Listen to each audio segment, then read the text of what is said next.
Hi everyone, William here, and this is the Grand Duke Dmitri 1915 diary series. Now exclusively, we're not going back and forth between the 1930s and the World War I period. So we're wholly in Imperial Russia now. Recap from yesterday. Well, we had Dmitri pacing the floor in the middle of the night with a toothache, so not good.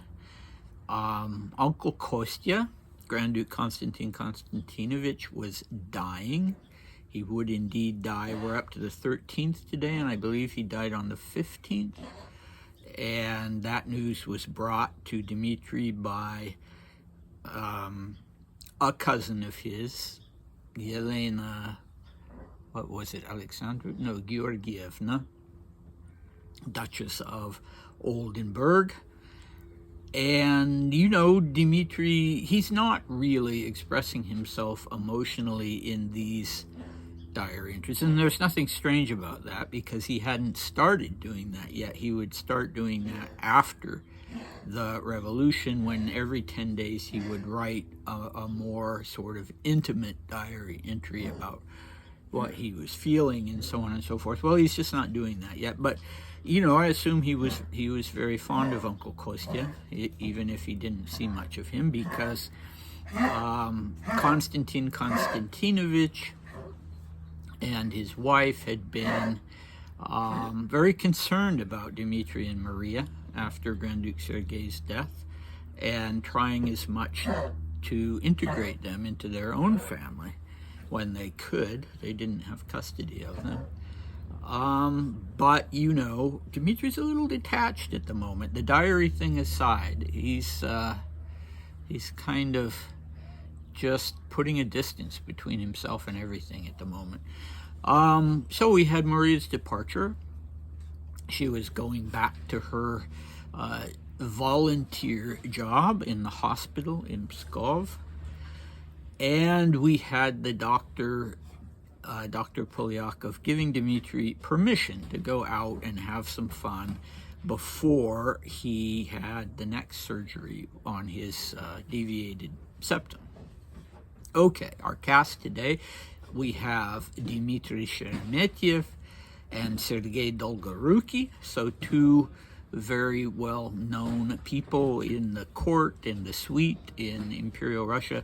Nikashidze, who, you know, we don't really know anything about, except that he and Dmitri were in the process of becoming friends.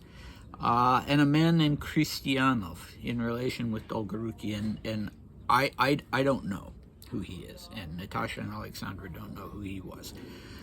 Okay, we're 13th, 26th February, 1915, Petrograd, Nevsky 41, that's Dmitri's address. It's -3 degrees and clear, but windy. I slept quite poorly again. My tooth gave me no peace, and it's astonishing that it ached almost constantly from around 5 o'clock in the morning. I woke up at 10, had coffee in bed, then got up, got dressed, and went to the club for lunch. Afterwards, I played billiards. It went much better, but I played with Dmitri Sergeyevich Sheremetyev, so of course I lost badly. It wasn't costly, though. I sat around the club until 6 o'clock, then returned home, changed, and went to have dinner with Nikashidze at the Astoria. There were already quite a lot of people there. After dinner, I went back to the club and played billiards with Sheremetyev. It went well. I won 3 games. At midnight, Nikashidze stopped by my place, and we went to Ugolok, a new establishment that's like an artist's club. Entry is by recommendation. It's situated in a basement. It's an amazingly strange place. Audience members can sing on a small stage. I ran into Sergei Dolgoruki and Kristianov there. Overall, it's a kind of respectable bordello. All right, interesting description of this place. Again, we return to the teeth, a constant problem for Dmitri. Even after he'd had dentures, he still had problems with painful gum inflammation. As I said yesterday, people were tough back then. You know, women in childbirth, you know, men in the things that afflicted them and the things that afflicted both genders. They were tough. They were tough people. Okay, and I suppose Russians were like at 11 compared to the rest of us. My reference to Spinal Tap with the amp that can be turned up to 11. Okay. So the toughness of the Russians then, perhaps now, I don't know. Certainly during World War II, it's kind of it kind of goes up to an 11. All right. Count Dmitri Sergeyevich Sheremetyev, he was in his 40s. He was very close, I hear, from childhood to Nicholas II. He was a colonel of the Cavalier Guards, which was kind of a sister regiment to the Horse Guards, Dmitri's regiment. He was in the Imperial Suite, of course. And it's interesting that Dmitri uses his full name because they were certainly on friendly terms. And I wouldn't be surprised if they were perdus, although I don't know specifically that they were. But, you know, I think the Sheremetyevs, like many of the other Russian aristocratic families, were probably a large family, and there was probably more than one Dmitri. So, hence Dmitri Sergeyevich Sheremetyev. He will continue to be, was and will continue to be an important person in Dmitri's life. Dmitri talks about him in 1908 in a letter to his sister, and he will make appearances in Dmitri's diaries until 1928. I like Dmitri's comment, it wasn't costly. Well, good, old boy, that's good. You know, I don't know.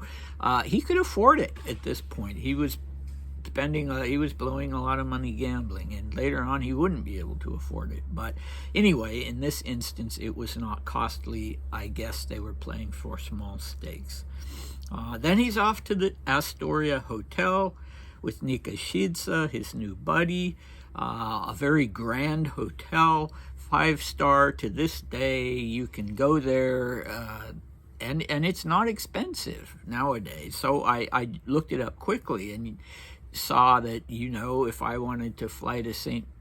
Petersburg today, I could get a room there for less than $300 a night. I'm not going to do that, by the way, but anyway, it's affordable. Back in the time, in 1915, it was very grand. It had actually been built for the influx of people coming for the Romanov tercentenary, their 300-year jubilee. And, you know, it was kind of like the Metropole in Moscow. It was the place where you went, where chic people went.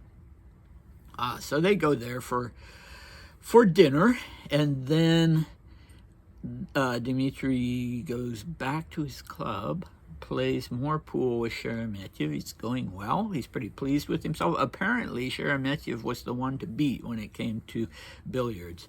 He was very good at it. And then Nikashidze stops by to pick him up, and they go to this place called Ugolik.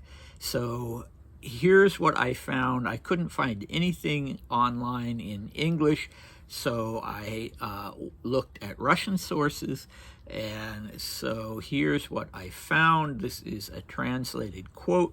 Ugolik was an artistic club opened by G.P. Makarov in January 1915.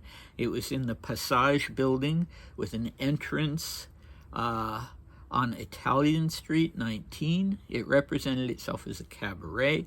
Notable people: V.N. Davidev, L.Y. Lipkovskaya, E.B. Lapukhov, U.M. Morfesi, and Chaliapin. I don't know how you pronounce it in English. Chaliapin? I don't know. Chaliapin in Russian, I believe.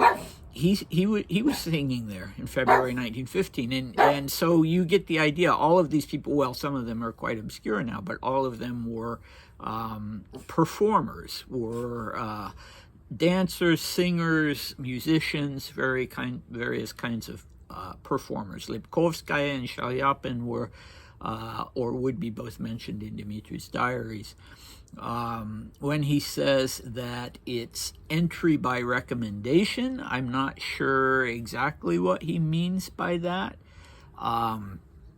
The sentence seems to indicate that he's not saying, the structure of the sentence is not that we went there because it was recommended to us, but rather that you enter by recommendation. So I don't think anybody had to come with a signed document or anything. Maybe you just had to mention somebody who is there, or I don't know, but it's not hard for a Grand Duke to get into places. And we see that there are other court people as well there. When he says that audience members sing, that there's a small stage and that they sing, it doesn't sound like it's really a cabaret per se, but I don't know. It almost sounds like it's a kind of an open mic situation, to use an anachronism. So, for instance, when Chaliapin was singing there, was he being paid? Was it a real performance, or was he just there sort of taking the stage and singing? I don't know. And then this description that I like, it's a kind of a respectable bordello, Dmitri says. So you can pick up women there for sure, but they're not necessarily prostitutes. They're just sort of demi-monde kind of women. He and Nikishidze are not apparently on the prowl, at least not successfully. And it makes me think of Proust, Marcel Proust, describing Paris bordellos. And, they were not quite respectable places, but you could go there for an evening's entertainment. Whether you were going to have sex or not, you could meet important people in these bordellos, and they were quite grand. Well, this isn't actually a bordello. That's just Dmitri's little joke. Anyway, who does he meet there?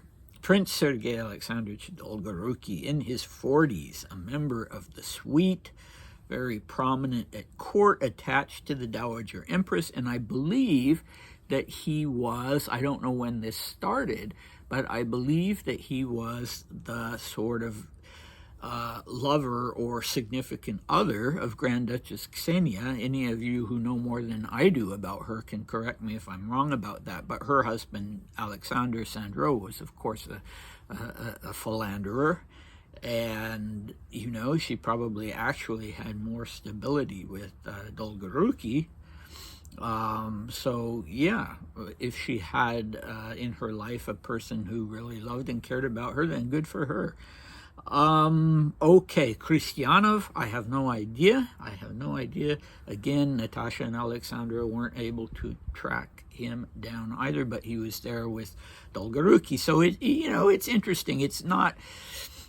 It sounds like it's not a place that it's scandalous to go to, but, and so these guys want to check it out.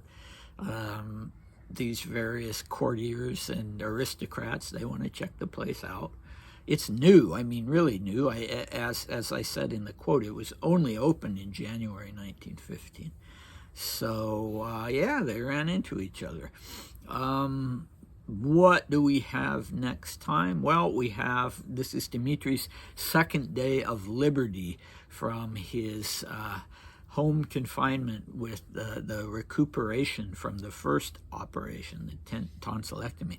So we are going to hit the ground running again. We're going to have a parade of people and places. The places include a theater, a hotel, a restaurant, a club, the yacht club, of course, and also various people, new people. So, come back to that. Let me know if you have any thoughts about sticking to 1915 for the moment, and I'll see you next time. Bye.